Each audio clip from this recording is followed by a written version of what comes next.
welcome back to my channel. My name is Kendra and today I'm going to be doing my May wrap-up. First I'm going to go through all of the stats for the month, and I ended up reading 8 books in the month of May. I ended up DNFing 1 book, and I ended up reading a total of 2,776 pages. I read 7 physical books and 1 ebook. I read 6 of my own books, 1 Kindle book, and 1 physical ARC. And then I read 7 female authors and 1 male author. I read 7 adult books and 1 YA. And then I ended up reading 3 thrillers, 2 historical fiction, 1 romance, 1 contemporary, and 1 fantasy. And then for my star ratings, I had 0 1 stars, 0 2 stars, 1 3 star, 3 4 stars, and then 4 5 stars. So I ended up having a really good month, so I was really excited for all the books that I did end up reading. There's only a couple that I was okay with, but let's get into all of the books that I did read. I'm going to go through the books from my least favorite all the way up to my favorite. The book that I ended up DNFing is American Royals by Katharine McGee. I ended up getting about 25% into this book, and this is a YA contemporary kind of type of book. I was just not really into all of the drama of the book, and to me all of the characters were all in college age, so I didn't understand why this was reading as a YA, and I think that it would have been better if it was a new adult, so I ended up DNFing this one. I just didn't care to continue. The next book that I want to talk about is The Library of Legends by Janie Chang, and I gave this book 3 stars. I buddy read this one with a group of ladies on Instagram with Mama Lee Ellen's Book Nook. She does monthly book chat each month, so this was our pick for the month of May. This one is a historical fiction, and it's set in China in 1936 during World War II. China is being attacked by Japan, and they're also fighting their own civil war with each other. So you're following these group of university students and faculty, and they're trying to go to a safer location in China. While they are traveling to their safety, they're also carrying with them the Library of Legends, which is a collection of their myths and folklore of the Chinese culture. So I thought that was very fascinating about this book. I kind of wish it was more into the mythology and folklore, and I also really wished that this book had more action within the war. It was actually kind of really hard to follow at times because it would jump from perspective to perspective within the same chapter, and it would do it multiple times.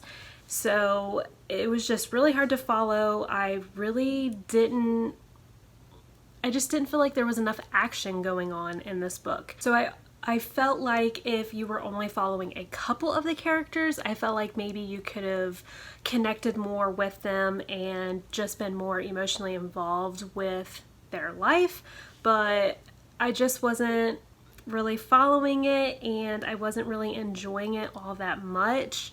And then also at the very end of this book, everything just wrapped up really, really perfect, and I really don't see that being realistic considering they were in the middle of the war.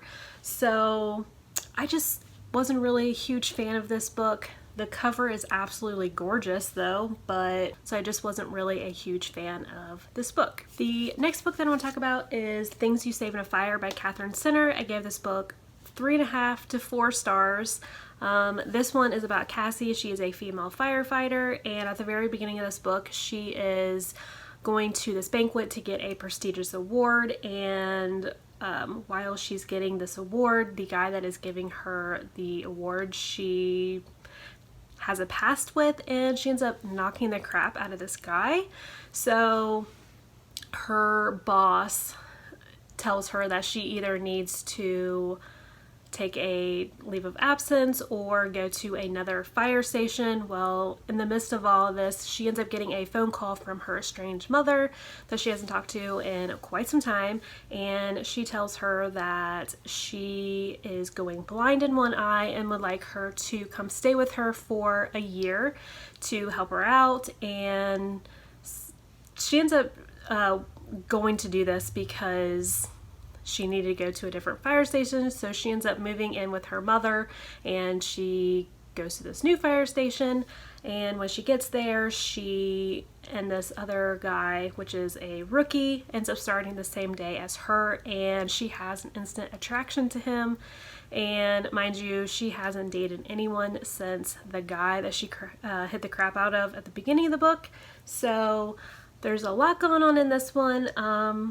For me, I just wanted more of this book. I wanted different areas either to be really fleshed out. I really loved the part about the mother-daughter relationship. I really loved that. And I felt like it just got to a point where that part of the story just stopped, and then it continued into the romance of the story, and I just wasn't really a big fan of the romance. I just didn't really like it. So I think if it was more about the mother-daughter relationship, I think I would have given this one a really high rating. I really love the firefighting aspect in this book. I thought that was really interesting.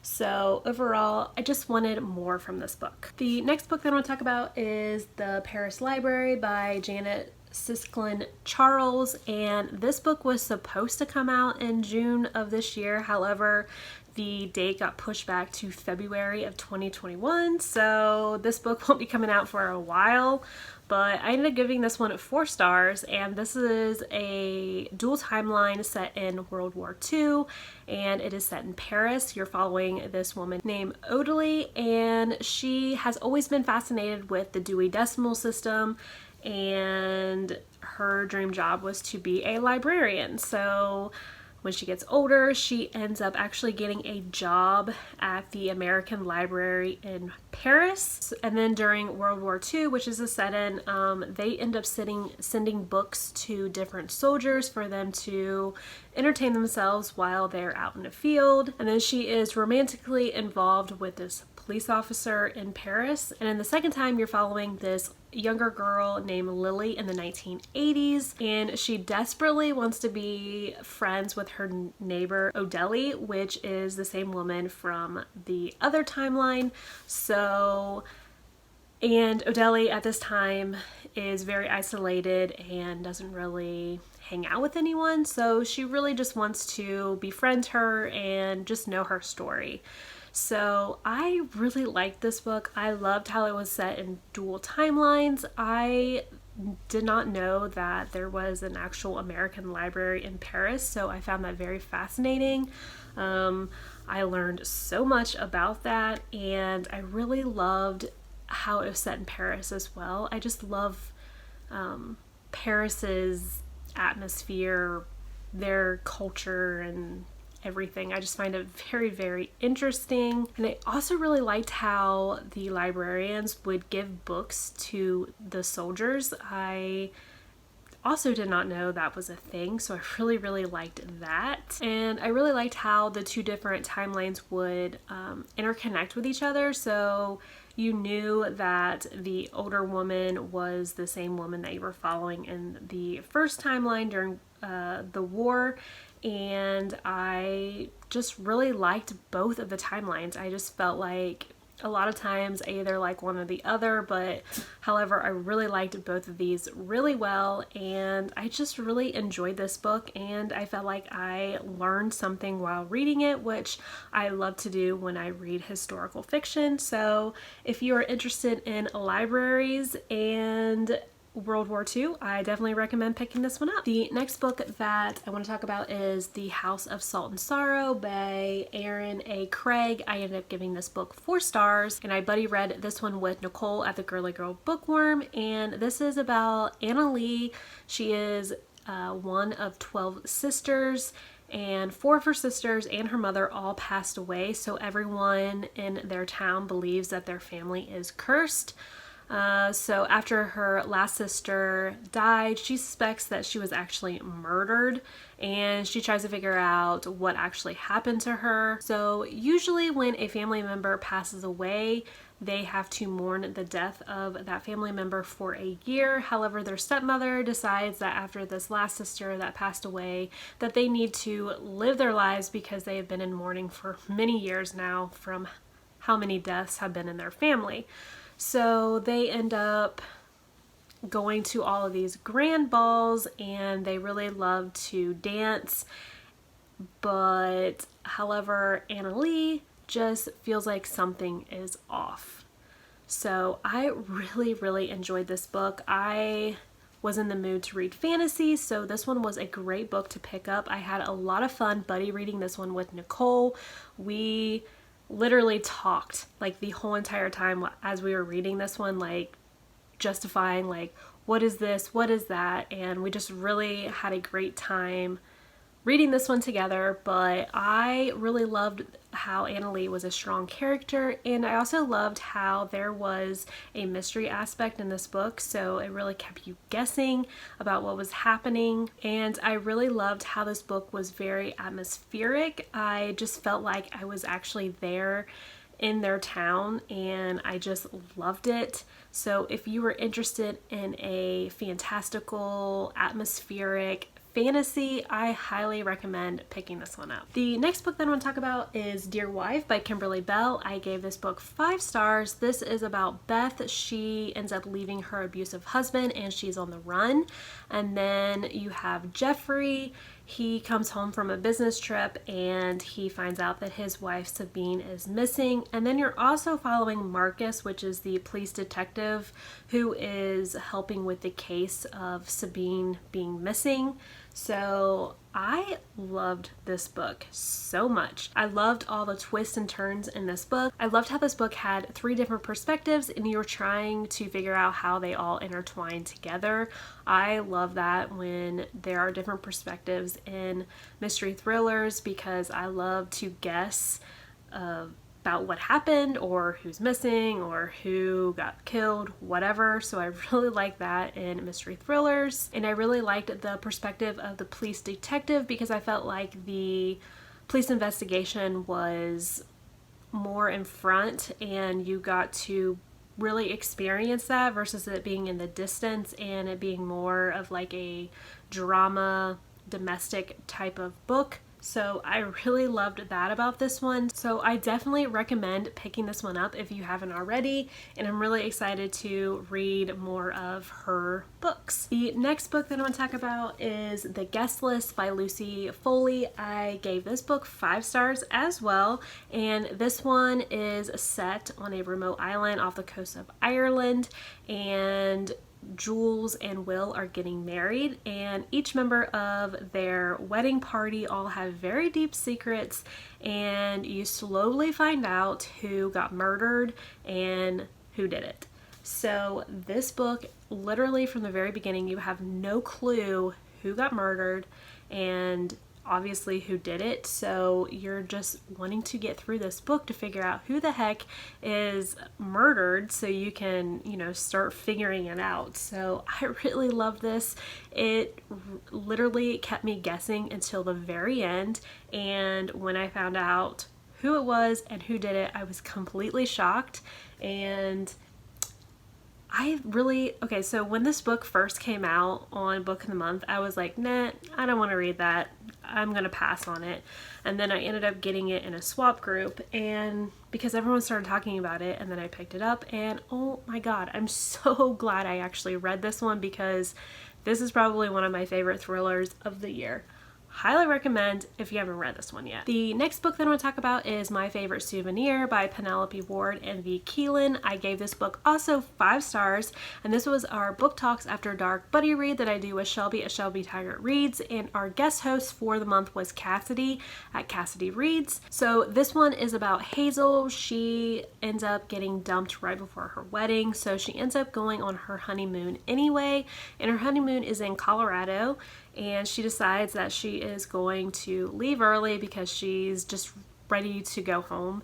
So she ends up going to the airport to fly home. However, all of the flights are canceled because of a blizzard coming in. So she decides to go back to the hotel where she was originally staying to get back into her room. However, they've already booked all the rooms, so she is pretty much out of luck. And this guy ends up going up to the counter and saying that he's checking in under Maddie and Milo Hooker. So she ends up jumping up and decides to pretend to be Maddie. And luckily, Maddie and Milo was booked under 2 rooms, so her and the other guy ends up using that reservation. They obviously don't know each other, and they don't even know each other's name. They just keep calling each other Maddie and Milo, and they end up hanging out because obviously it's in the middle of a blizzard and there's nothing else to do. So they end up hanging out, and they decide that they actually really like hanging out with each other. So they decide that they are going to go on a road trip together.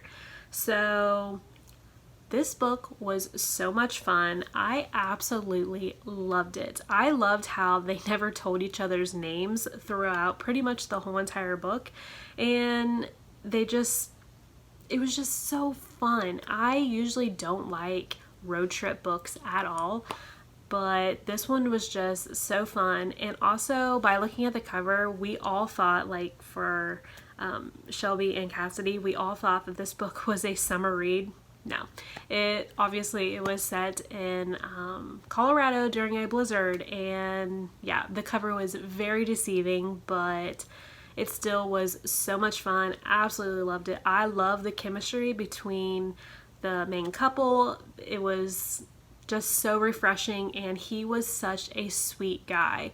I love that. So if you're looking for a road trip romance, I recommend picking this one up. And the last book that I'm going to talk about is No Exit by Taylor Adams, and I gave this book 5 stars. I absolutely love this one. This is another adult thriller. This is about Darby. She is on her way to see her mom before she has surgery, and it's in the middle of a blizzard, and her windshield wiper ends up flying off, so she ends up going to this rest stop to wait out the storm. And when she gets out of her car, she is parked beside this van, and inside this van there is a little girl inside of a animal crate, and she's literally stuck in this rest stop with a person that is a kidnapper and like 2 other people that are there. So you are trying to figure out who the kidnapper is and hoping she gets the heck out of there and saves this little girl. So this book, so good. This book was super fast paced, and I just loved everything about it. And let me tell you, I will probably never go to another rest stop ever again, because this book will literally scare the living crap out of you. So loved it. Highly recommend if you haven't picked this one up. I know this one is an older one and most people have read it, but if you haven't, you need to read this.